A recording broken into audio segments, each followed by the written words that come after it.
Is Father David Nix, and I'm adjusting my thing here. It's going to be pretty backlit. I better move over here. Give me one second. Um, Hope you all are doing well. The sun is coming into my place, and I didn't really consider this, so you're just going to have to forgive that. Today's a pretty rambly message I have. I'm not going to do a TCE. I just want to tell you about my week. I'm just drinking my morning tea here. I don't eat very high quality food, but I do drink very high quality tea. That's my little luxury here. This is a China Keemung Hong Cha from Upton Imports. I'm sorry about the backlight here, but I'm not going to do a TCE today. And I just want to tell you a little bit about my week and just some thoughts on the situation in the state and the church. So I'm going to have 3 points for you today as I drink my tea. The 3 points are going to be truth, conscience, and charity. Now, I recently watched a video of 9 persecuted priests. I'm sure a lot of you saw that video of those 9 persecuted priests, and they talked about these were just priests from a regular diocese, their own experience. I know about a third of those in real life. I know about a third of those on the phone, and I don't know about a third of those. So I know 3 or 4 in real life, about 3 of them on the phone, and a few I either hadn't heard of or had heard of but never actually met or spoke to. And if you watch that, you'll notice that one of the common threads through all their lives is that their bishops, their chanceries, they all lied about them. And, I think let me rewind, if I had watched something like that in seminary, I'd say, boy, these guys are troublemakers. They can't get with the program as far as meekness and obedience and stuff. I think sometimes I still wake up before I've had my morning tea a little bit depressed, thinking like, what if we're all wrong? What if the guys who bill themselves as slightly more conservative or traditional is wrong? What if God changed his mind in 1969 and we're really the ones not with the program, and the Vatican's really got the merciful thing going on, and the priests that I know in real life, like Father Jim Altman and Father Clay Hunt, Father Jeff Fashing was on that, who I met. I talked to Father Ford on the phone. Sometimes I think, what if we're really the wrong the wrong ones in all this? Here's how you lay people can know those guys are the good guys. All of their enemies lie about them constantly. One of the things that we, quote unquote, persecuted priests have in common is that whenever there is a rub, it is actually lies that is told about such priests. And that's how I know. The thing is, if we were wrong, all you'd have to do is just speak the truth. But the common thread, and again, I know these guys in real life, and they're some of the most charitable, humble people I know. The common thread is they're always hung on a red herring. The common thread is that there is always lies to them, and there's always lies about them. And that's how, when I get depressed and I'm like, am I really on the good guy side of this? It's like, you know what? If I weren't, all they'd have to do is point the truth out that I'm a bad dude, or in these guys' life, all they'd have to do. But the common thread is it's just constantly lying. And so remember this, that meeting people halfway between a truth and a lie is a lie. Meeting people halfway between a truth and a lie is a lie. And that's why God bless those priests for sticking with the truth. These are some of the most charitable, humble people I know, but they understand, especially where we are after this heist at the highest levels of state, this unelected president, as we say, what we saw with coronavirus, the church is closed and abortion centers staying open. Now we see what things are really made of. This is why you can trust those priests. Um, okay, point number 2 that I want to make is about conscience. Point number 2 I want to make is about conscience. I got to keep waking up, so let me have a sip of my tea. Um, a liberal friend recently asked me how my channel, this VLX, CPX, and TCE, how it's doing. A liberal friend asked me how it's doing 2 or 3 days ago, and I said, we're about to reach 1 million views on the YouTube plus the Apple Podcasts. And he said, what? I said, are all your listeners crazy? Or I said, are they all crazy?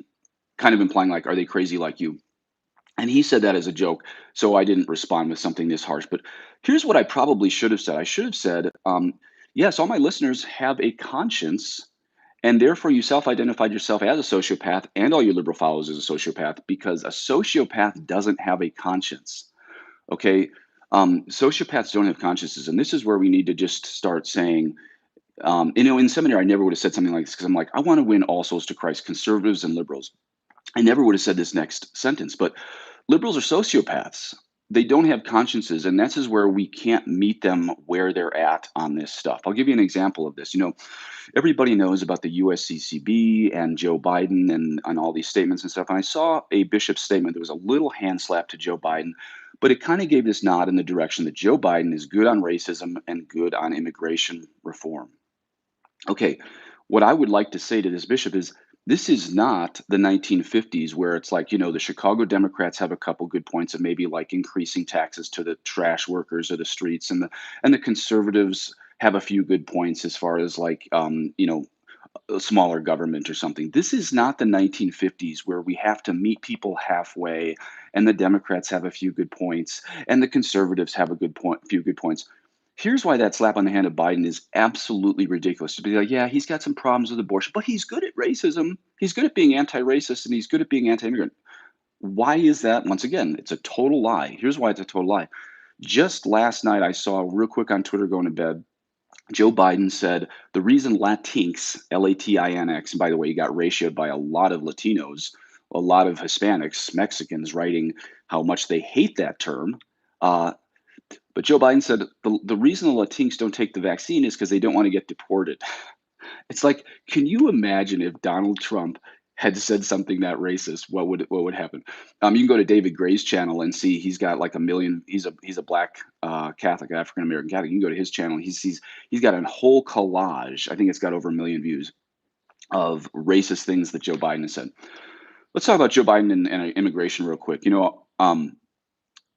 David Horowitz, who is he's an elderly Jewish man in New York City, son of two Russian Marxists. So I'm not quoting you, a Catholic guy. And he himself went from liberal to conservative. David Horowitz, probably some of you know who he is.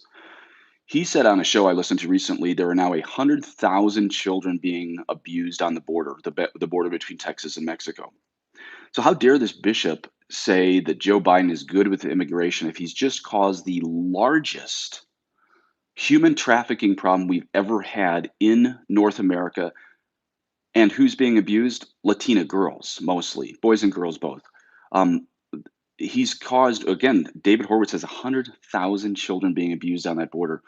How dare that bishop say that he's good at immigration when he's causing these many little kids to be abused on the border? So again, meeting people halfway between the truth and a lie is a lie.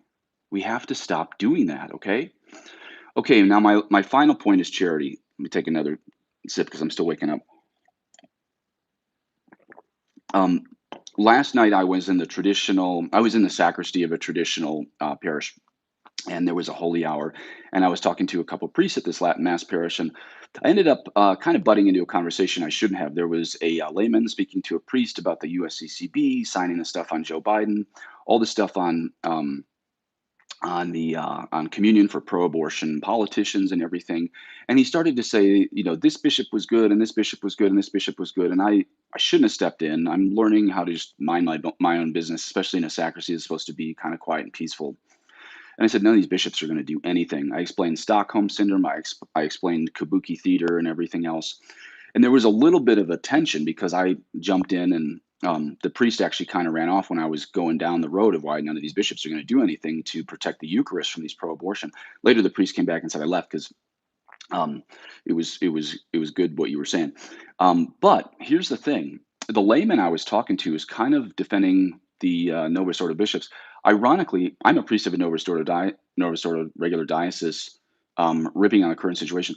This layman was raised SSPX. He knew he sometimes goes to FSSP, but he also knew a lot of SSPX priests and laymen who went to Sedevacantism. And I have friends who are Sedevacantists, so don't see this next line as ripping on Sedevacantists. I'm not a Sedevacantist, but he said a lot of these people, priests and lay people, went from SSPX to Sedevacantism to basically outside the church.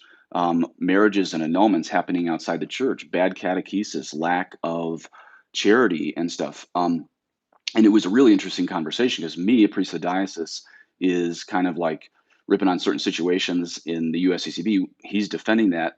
He was raised as a traditionalist, unlike me, ripping on all these situations that he saw of like ex priests. He told me about one priest who was, I think, one of the original nine ordained by Archbishop Lefebvre. He said was living like with a man in Utah or something. Anyway, point is, he set me straight to really see that there are a lot of problems with traditionalist priests. And I think I set him straight to see that the Kabuki Theater, this, all these games, um, we really shouldn't take the bait that any of these bishops are going to do anything. Okay, so here's the point that I want to get to in all of this is like when this conversation calmed down last night, I said, you know what? This is going to sound a little bit Protestant, but I just showed you what the Novus Ordo world is made of. You just showed me what the traditional world's made of. I guess the only answer is to keep our eyes on Christ. And he said, that doesn't sound Protestant at all. I think of St. John of the Cross, and he says, Al antardecer se examinan por el amor. In the evening of our life, we will be examined on love. So, guys, I want you to not think I'm just sidelining doctrine, all of these problems in the church, all the reform that we need to have. But maybe, here's the thing, y'all, maybe God hasn't allowed SSPX or Church Militant or the Sedevacantists or even my crew of Beneplenists to fully understand this crisis in the church right now, precisely so we can live only charity and humility, the only two things we're going to be judged on. I'm not saying none of this stuff matters. Obviously, it all matters. But I just had this epiphany in the sacristy last night that if there's all these problems with regular bishops and priests saying the Mass in English, and there's all these problems with priests saying the Mass in Latin, then the only answer for all of us is to keep our eyes on Christ and just not claim we've fully figured out. None of us really have the Rosetta Stone perfectly for this crisis in the church. Um, there's a line from the prayer of Blessed Junipero Serra to Our Lady, and it says, at the very moment of your immaculate conception, you crush the head of Satan. We think of Mary maybe crushing the head of Satan at the end of time, or maybe at the resurrection of Jesus, she crushed the head of Satan. Or in the movie The Passion of the Christ, when she looks at Satan, there's that interchange. But according to Blessed Junipero Serra, the head of Satan was crushed at the very conception of Mary. How amazing is that? That a zygote crushed Lucifer's head at the very moment of her conception. And so this is humility. And again, John of the Cross, at the evening of our life, we will be examined on love. So maybe God has allowed all of us traditionalists, all of us apostolic Catholics to not fully understand the crisis in the church, to test us, to see who's going to just live truth and charity and humility. And again, by humility, I don't mean that we compromise. Remember what I said earlier, that meeting them halfway between a lie and a truth is a lie. But we got to do it. And I'm preaching to myself first above anybody else. We got to do that with humility and charity because we're all limping along in this unprecedented church crisis. And if we look at the situation in the Vatican, in the White House, and we want Satan's head to be crushed with this communist coup. And I don't hesitate to say that. What our country's going through right now is a communist coup. If we want the head crushed of this communist coup, it's not going to be on my time frame. This country might go to the gutter, but it's going to happen through humility because it was at the very moment of Our Lady's conception that she crushed the head of Satan. God bless you.